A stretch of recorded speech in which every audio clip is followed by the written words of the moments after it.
Hey everyone, welcome back to my channel. So today I have a video for you all about jasmine perfumes, how the jasmine ingredient is extracted, where it comes from, the story behind jasmine, following on from my video about rose in fragrance that you guys seem to really like, so thank you. So I'm going to do a series of these now, so let me know your requests about other perfume ingredients down below. If you are new here, then hello, welcome. We are all about perfumes. I have hundreds and hundreds of videos just like this, going through perfume ranges, new releases, perfume notes, so do check them out if you're a perfume fan like me, and if you're a regular, do check to see if you're subscribed, and you can turn on notifications so you don't miss any new videos. You can sign up to my newsletter in the link down below, and you can also pre-order Empress, my fragrance that's coming out later this year, in the link down below as well. Cool, so jasmine. Jasmine is quite common at the moment in perfumes. It's used so much because it is quite a strong, good for lasting fragrance. And my first sort of interesting fact for you about jasmine in perfumes is that jasmine is actually classified as a herb, and of course it's a flowering herb, so it's not a traditional like plant shrub like a lot of like a rose, I guess. And then jasmine is a broad term. There are lots of different species, but there are two main ones which are used in fragrance. You've got Jasmine grandiflorum, the Latin name, and then you also have Jasmine Sambac. And jasmine is actually one of the most expensive fragrance ingredient oils in the world. It takes about 1 million jasmine flowers to make a kilogram of jasmine oil absolute. So jasmine is believed to have originated ancient Persia, which is now Iran, and it's talked about in records from ancient Egypt in BC 1000, where they would use jasmine oils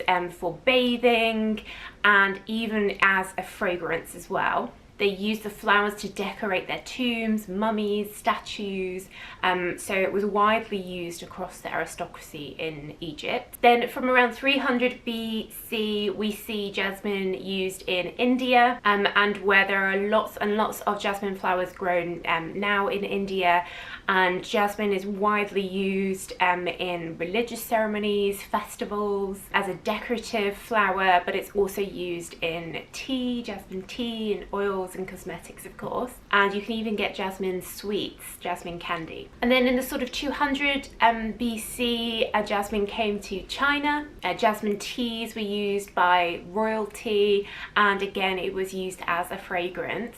And then jasmine only made its way into Europe in the sort of 1600s, as it was brought along the trade routes, the Silk Road, into Europe, where it was like embraced really quickly. And jasmine is still very much grown in Grasse in France, which, if you saw my rose video, you'll know also grows huge amounts of roses. It's kind of Grasse in Provence in France is known as like the fragrance capital of France and Western Europe, and a lot of perfumeries are based there, and people go to study perfumery there, and they also grow a lot of flowers for fragrance there. The latest data is saying that about 27 tons of jasmine flowers are harvested every year in Grasse, which makes it one of the largest producers in the world. So that story, that journey, is all of the original jasmine flower. That's the Jasmine grandiflorum species. It's also sometimes called Spanish jasmine, Arabian jasmine, though as we know it didn't originate from those countries and areas. And it blooms right before the dawn, sort of early dawn, early morning, and it's a relatively soft, gentle jasmine scent. So the other type of jasmine is Jasmine Sambac, which you might have seen used in fragrances quite a lot recently. So Jasmine Sambac was sort of cultivated, created, and was introduced into the Philippines in the 1700s, and it was widely adopted by the Philippines. It's actually the Philippines' national flower, as it is also for Indonesia and Tunisia. And even the two sort of revolutions that have happened in Tunisia and in Indonesia were both nicknamed the Jasmine Revolutions, because that's how sort of associated the flower is with the country. So Jasmine Sambac can also be called Arabian jasmine, though it didn't originate there. It's from East Asia. It actually doesn't grow in sort of arid desert type climates. It much prefers the tropical humid climates of the places like Philippines. It's also grown in India as well as like Bhutan, Bangladesh, Pakistan, and Jasmine Sambac is given lots of pretty names to do with the night, like Moonlight of the Grove or Queen of the Night, because it does flower at night, whereas the other jasmine flowers at dawn. So Jasmine Sambac tends to be a bit more of a harsher scent, a stronger scent, less delicate and flowery than the original jasmine.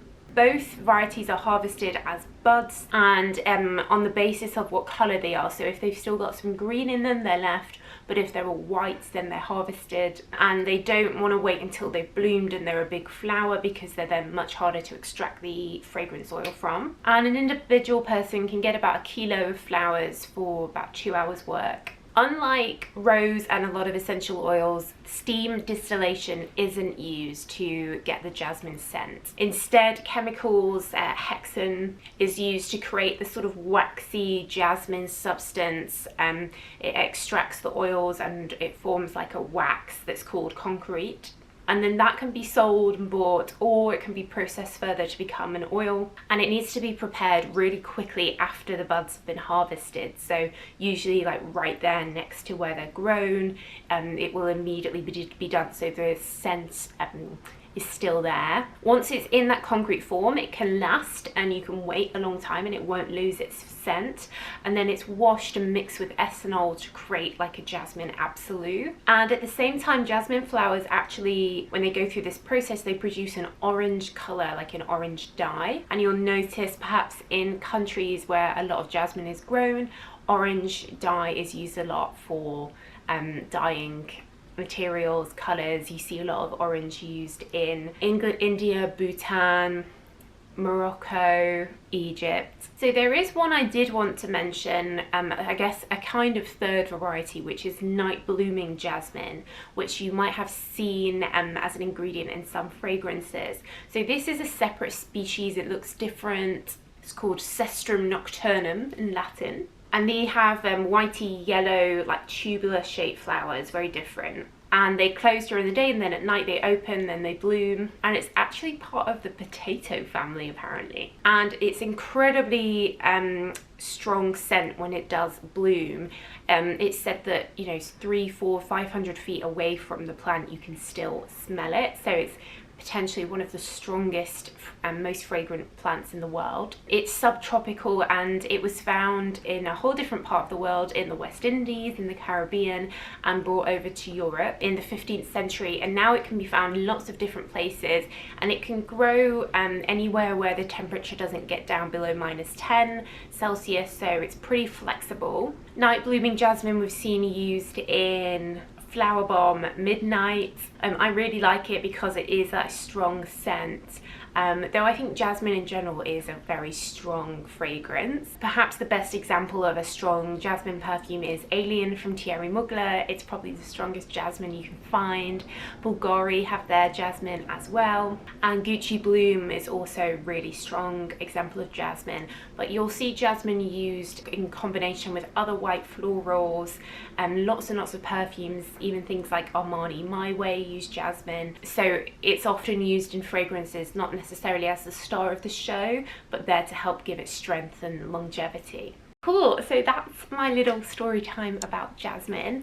Do let me know any other topics you'd like me to cover, other flowers or other ingredients you'd like me to do a video on. Do let me know in the comments down below. I do read all the comments, and give the video a thumbs up if it was helpful. That really helps me. And that's it guys, so thank you so much for watching as always, and I will see you in the next video. Bye!